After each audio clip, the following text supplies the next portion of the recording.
Hello అండి, అందరికీ నమస్తే. Welcome to Subbu's kitchen. ఈరోజు వీడియోలో పచ్చి కొబ్బరితోటి పచ్చడి ఎలా చేసుకోవాలో చూపించబోతున్నాను. ఇలా గనక చేసుకున్నారంటే అన్నంలోకి కాదండి, టిఫిన్స్‌లోకి కూడా బావుంటుంది. వారం 10 రోజుల వరకు నిల్వ ఉంటుంది. తప్పకుండా ఎప్పుడు చేసుకునే విధంగా కాకుండా ఇలా ఒక్కసారి ట్రై చేయండి. ముందుగా అయితే ఒక గిన్నె తీసుకొని ఇలా చిన్న నిమ్మకాయ సైజ్ అంతా చింతపండుని వేసుకొని వాటర్ వేసి కడిగేసుకోండి. చింతపండు కడుక్కోవడం వల్ల దీనిలో ఉన్న సన్న పెంకులు, సన్న ఇసుక లాంటివి పోతాయన్నమాట. ఇలా ఒకసారి వేళ్ళతోటి చింతపండుని కడిగేసేసుకొని ఈ వాటర్ వంపేసి మళ్ళా ఒకసారి వాటర్ వేసుకొని ఒక అరగంట పాటు నానబెట్టేసేసుకోండి.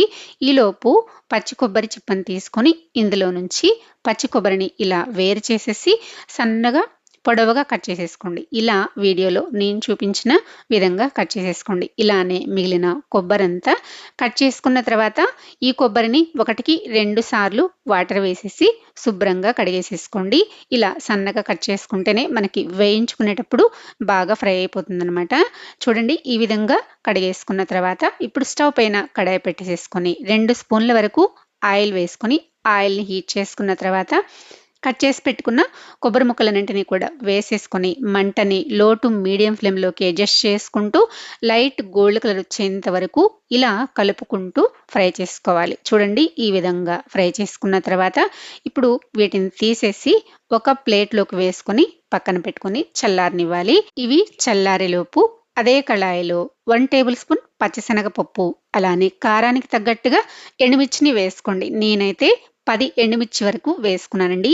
ఇవి కొంచెం లైట్గా ఫ్రై చేసుకున్న తర్వాత ఇప్పుడు ఇందులోకి 1 స్పూన్ జీలకర్ర, అలానే 7-8 వెల్లుల్లి రెబ్బలు వేసుకొని ఇవి కూడా మరో 2 నిమిషాల పాటు ఫ్రై చేసుకోండి. మంటని లో ఫ్లేమ్లో పెట్టుకొని ఫ్రై చేసుకోండి. ఈ విధంగా ఫ్రై చేసుకున్న తర్వాత వీటిని కూడా ఒక ప్లేట్లోకి వేసుకొని పక్కన పెట్టుకోవాలి. ఇలానే బాండిలోనే ఉంచేసామంటే ఇంకొంచెం వేగిపోయి కలర్ మారిపోతాయి కాబట్టి ఇలా ప్లేట్లోకి వేసుకొని పక్కకు పెట్టుకోండి. ఇప్పుడైతే కొబ్బరి చల్లారిపోయింది కదా, ఒక మిక్సీ గిన్నె తీసుకొని అందులోకి ఈ కొబ్బరి వేసుకున్న తర్వాత ఎండుమిర్చి, పచ్చిశనగపప్పు కూడా వేసేసుకొని ఇందులోకి సరిపడా ఉప్పును వేసుకోండి. నేనైతే 1 స్పూన్ వేసుకున్నానండి, చాలకపోతే తర్వాత చూసుకొని అడ్జస్ట్ చేసుకోవచ్చు. ఇలా ఒకసారి గ్రైండ్ చేసుకున్న తర్వాత మనం నానపెట్టుకున్న చింతపండుని వాటర్తో సహా వేసేసుకొని మరీ గట్టిగా అనిపిస్తుంది అనుకుంటే ఇంకొంచెం వాటిని యాడ్ చేసుకొని ఇలాగా కచ్చా పచ్చాగా గ్రైండ్ చేసుకోండి.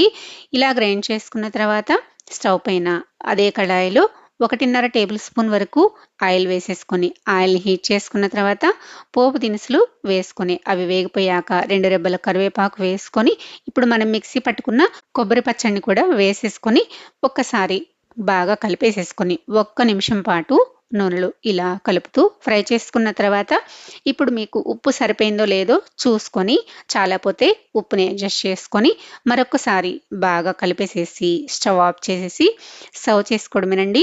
చూసారా, ఎక్కువ టైం కూడా పట్టలేదు, చాలా సింపుల్గా చేసేసుకోవచ్చు. పచ్చి కొబ్బరి ఉన్నప్పుడు పడేయకుండా ఇలా సింపుల్గా చట్నీ చేసేసుకోండి. అన్నంలోకి కాదండి, టిఫిన్స్లో కూడా చాలా అంటే చాలా టేస్టీగా ఉంటుంది. తప్పకుండా ట్రై చేసి మీకు ఎలా వచ్చిందో కామెంట్ చేయండి. వీడియో నచ్చితే లైక్ చేసి సబ్స్క్రైబ్ చేసుకోండి, షేర్ చేయండి. మరో మంచి వీడియోతో మళ్ళీ కలుద్దాం. Thanks for watching.